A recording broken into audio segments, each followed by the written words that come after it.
जो लोग बुद्धिमान हैं, जो लोग ये जानते हैं कि शब्द हथियार की तरह होते हैं, जिससे किसी को भी मारा जा सकता है या किसी को भी बचाया जा सकता है। अब आप सोच रहे होंगे कि शब्दों से किसी को मारा कैसे जा सकता है। तो जरा सोचिए, ज्यादातर आत्महत्याओं के पीछे किसका कारण होता है? किसी के पति ने कुछ कहा, किसी के पिता ने कुछ कहा और उन लोगों ने आत्महत्या कर ली। यह आत्महत्या किसके कारण हुई? वह पीड़ित के मन को इतना दुखी कर गए, उसके मन से वह दुख सहना और ज्यादा बर्दाश्त करना नामुमकिन हो गया, और तो और उन शब्दों ने उसका जीना नामुमकिन कर दिया और इसी वजह से उन्होंने आत्महत्या कर ली। ऐसे ही आपके शब्द किसी को नया जीवन प्रदान कर सकते हैं। जब कोई आदमी उदास होता है या दुखी होता है तो आपके शब्द उसमें एक नया जोश, एक नया उत्साह भर सकते हैं और एक हारा हुआ आदमी को उसकी छुपी हुई क्षमता को उजागर कर उसके कार्य करने की शक्ति को बढ़ा देता है और उससे अपने कार्य का बहुत अच्छे ढंग से करने का अवसर प्रदान करता है, जिससे कि वो व्यक्ति अपने काम का सबसे अच्छा परिणाम पा सकता है और अपने जीवन में एक नई शुरुआत कर सकता है। सिर्फ शब्दों के माध्यम से, हमारी वाणी के माध्यम हमसे, तो अब तक आप ये तो समझ ही गए होंगे कि हमारे शब्द हमारे जीवन को किस तरह निर्धारित करते हैं। शब्दों में कितनी ताकत होती है और किसी से बात करते वक्त हमें कितनी सावधानी से अपने शब्द सुनने चाहिए। आज की जो कहानी मैं आपको सुनाने वाला हूँ, उसमें आपको सीधे सीधे तौर पर कुछ ऐसी परिस्थितियां पता चलेगी जहां पर आपको हमेशा चुप रहना चाहिए। कुछ परिस्थितियों में अगर आप कुछ नहीं बोलेंगे तो वही आपके लिए सबसे ज्यादा बेहतर होगा। इससे पहले कि आप इस कहानी में खो जाए, इस चैनल को सब्सक्राइब जरूर करें। तो चलिए कहानी शुरू करते हैं। एक बार की बात है, एक युवा लड़का एक बार एक बौद्ध भिक्षु के पास पहुंचा। वो काफी परेशान लग रहा था और उसने बौद्ध भिक्षु से जाकर पूछा कि महात्मा, मैं अपने आप से परेशान हूँ, अपने आप से बहुत दुखी हूँ। बाहरी रूप से मुझे कोई दुख नहीं है, मैं धन्य संपन्न हूँ, मुझे कोई शारीरिक रोग भी नहीं है, लेकिन मैं खुद से परेशान रहता हूँ, अपने मन से परेशान रहता हूँ। मेरी बातों को मेरा कोई भी दोस्त गंभीरता से नहीं लेता है और ना ही मेरे परिवार के लोग मेरी किसी बात को गंभीरता से लेते हैं।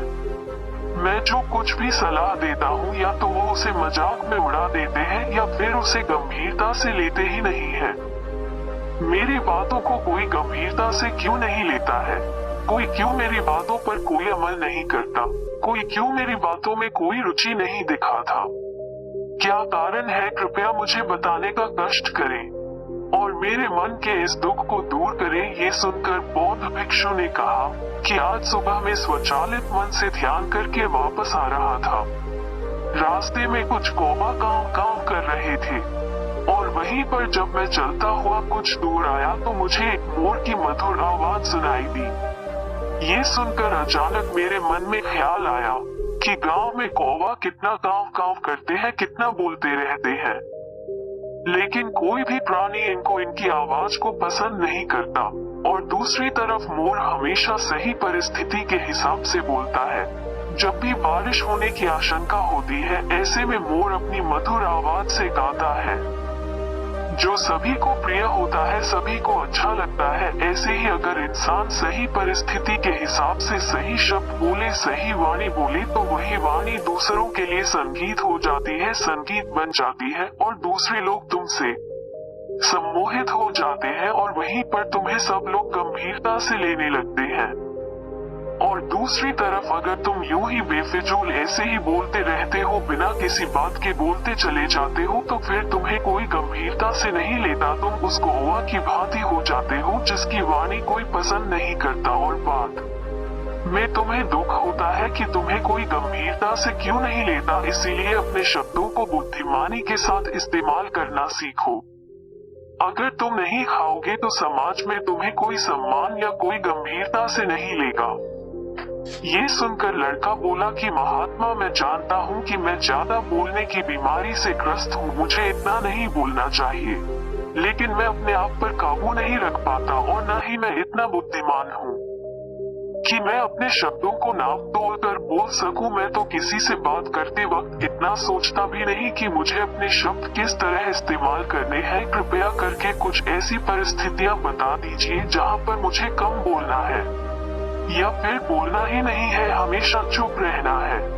अगर आप मेरा ऐसे मार्गदर्शन कर सकते हैं तो मेरा जीवन आसान हो जाएगा और मुझे ज्यादा दिमाग या अपनी बुद्धि लगाने की जरूरत नहीं पड़ेगी। यह सुनकर बहुतों ने मुस्कुराते हुए कहा कि वैसे तो इंसान को हर परिस्थिति में सोच समझकर ही बोलना चाहिए, लेकिन अगर वो हमेशा होश में नहीं रह पाता है, ध्यान में नहीं रह पाता है, तो मैं तुम्हारे दैनिक जीवन की कुछ ऐसी परिस्थितियां बता रहा हूँ जहाँ पर तुम्हें हमेशा चुप रहना है। अगर तुम ऐसी जगहों पर कुछ बोलोगे तुम्हारा अपमान ही होगा या फिर तुम्हें कोई गंभीरता से नहीं लेगा।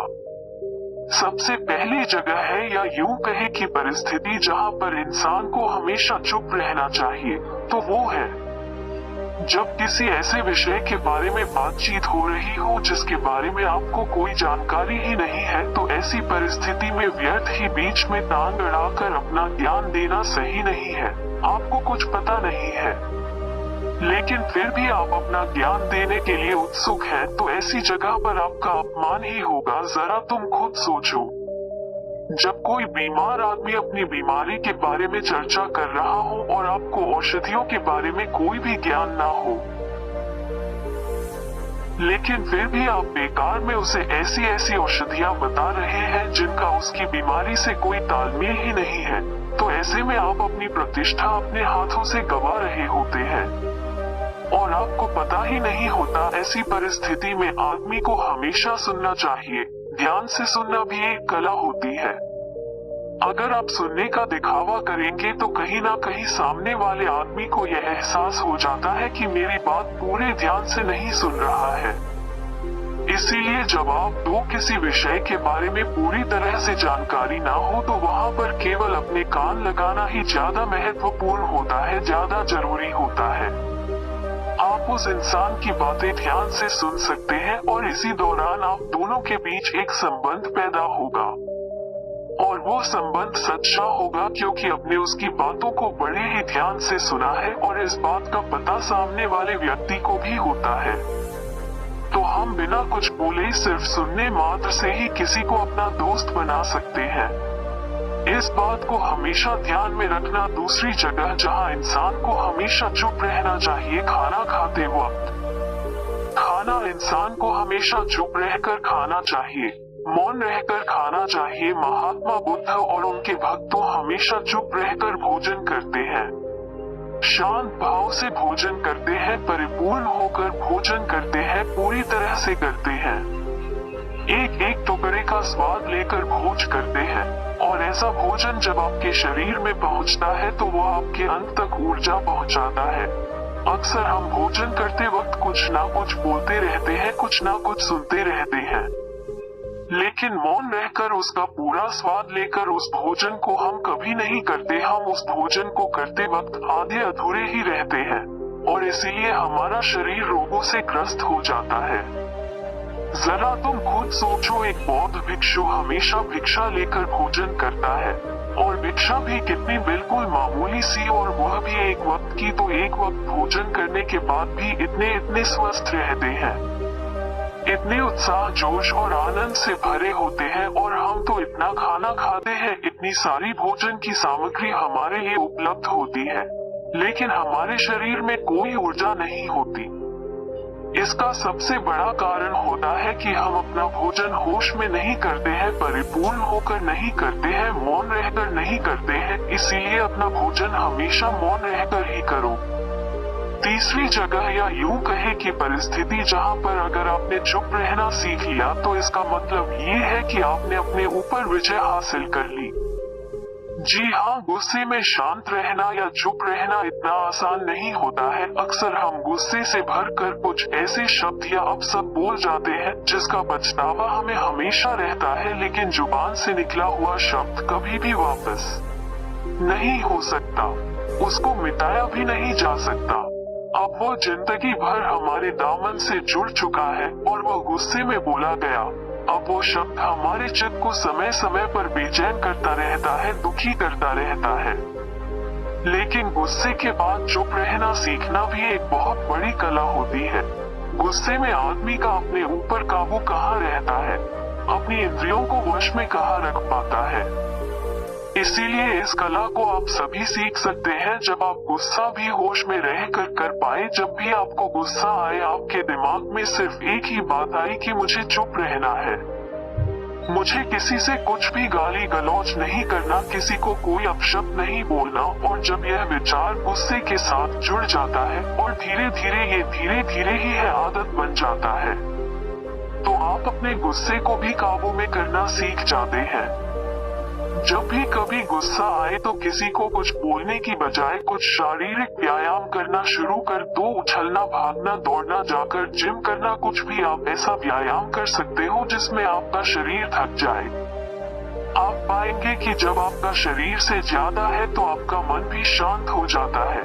आपने उस गुस्से की ऊर्जा को एक सकारात्मक रूप दे दिया और यही बुद्धिमान व्यक्ति की पहचान होती है। जो दूसरों के तानों से भी अपना घर बना लेता है, अपनी कामयाबी के रास्ते निकाल लेता है, वही सच में बुद्धिमान आदमी है। जो झड़ को भी दबाव बनाकर इस्तेमाल करना सीख जाए, वही असली बुद्धिमान होता है। चौथी जगह जहां आप चुप रहेंगे तो आपके लिए वही सबसे ज्यादा बेहतर होगा, वही आपको सम्मान दिलाएगा। जगह है जब चार लोग आपस में बैठकर बातें कर रहे हो, वहाँ पर जब चार लोग बात कर रहे होते हैं, चारों लोग एक साथ तो बात कर नहीं सकते। एक बार में एक व्यक्ति बोलेगा और 3 सुनेंगे, तभी वो बैठक कामयाब हो पाएगी, चर्चा सही रूप में आगे बढ़ पाएगी। लेकिन अगर कोई आदमी ऐसा बैठा हुआ है जो बीच में ही दूसरे की बात काट कर अपनी बात को ऊपर रखना चाहता है, तो ऐसे में वह चर्चा को बैठक आपको कहीं नहीं पहुंचाएगी और चारों लोगों के बीच आप सबसे मूर्ख कहलाओगे। अगर आपको अपनी बात कहनी है तो सामने वाले को अपनी बात पूरा करने दो, उसके बाद अपने विचार रखो। यही एक भद्र पुरुष या फिर चाहे जेंटलमैन की पहचान होती है। और आखिरी जगह, अगर हमारे माता पिता हमें कुछ कह देते हैं, हमारे बड़े बुजुर्ग हमें किसी बात पर डांट देते हैं या हमें थप्पड़ भी मार देते हैं, तो ऐसी जगहों पर आपका चुप रहना ही उनके प्रति सम्मान दिखाएगा, उनके प्रति आदर का भाव व्यक्त होगा। अगर आप उनके सामने उनका विरोध कर देते हैं, उनका प्रतिरोध कर देते हैं, तो वो गुस्सा तो थोड़ी देर बाद शांत हो जाएगा, लेकिन वो कही गई बात तो विरोध किया हुआ शब्द या फिर कुछ भी उल्टा सीधा हमेशा आपके मन को सताएगा। और आपके माता पिता को हमेशा यही लगेगा कि आज ये हमारी इज्जत नहीं करता, आज ये ही हमारी बात नहीं मानता, क्योंकि यह कमाने लग गया है, ये बड़ा आदमी बन गया है। ऐसी ऐसी बातें उठेंगे, ऐसे ऐसे तंज कहां से जाएंगे। इसीलिए ऐसी जगह आपको चुप रहना चाहिए, मौन रहना चाहिए। चुप रहिए, कुछ मत बोलिए, अपने गुस्से को अपने अंदर ही पी लीजिए, कुछ व्यायाम कर लीजिए, भाग लीजिए, दौड़ लीजिए, आपका मन अपने आप शांत हो जाएगा। आखिर में बौद्ध भिक्षु ने अपनी बात को खत्म करते हुए कहा कि कम शब्दों में अपनी भावनाओं को उतारना सीखो। शब्द हथियार की तरह होते हैं। बोलो तो होश में बोलो, ध्यान में बोलो, जीवन शैली ऐसी बना लो कि आप जब भी बोलो पूरे होश में रहकर बोलो, पूरे आनंद के साथ बोलो, पूरे प्रेम के साथ बोलो। ऐसे वाणी बोलो जो दूसरे के दिल को ठंडक पहुंचाती हो, दूसरे के मन को भी शांत कर देती हो। और वो तभी संभव है जब आप प्रतिपल होश में रहकर बोले। इसके बाद वे युवा लड़का बौद्ध भिक्षु के सामने नतमस्तक हो गया और उनको प्रणाम करते हुए अपने घर वापस लौट गया। तो दोस्तों, कैसी लगी यह कहानी आपको कमेंट सेक्शन में जरूर बताना, और अच्छी लगी हो तो इस चैनल को सब्सक्राइब और वीडियो को लाइक जरूर कर लेना। तो मिलते हैं अगली कहानी में, तब तक के लिए अपना ख्याल रखें।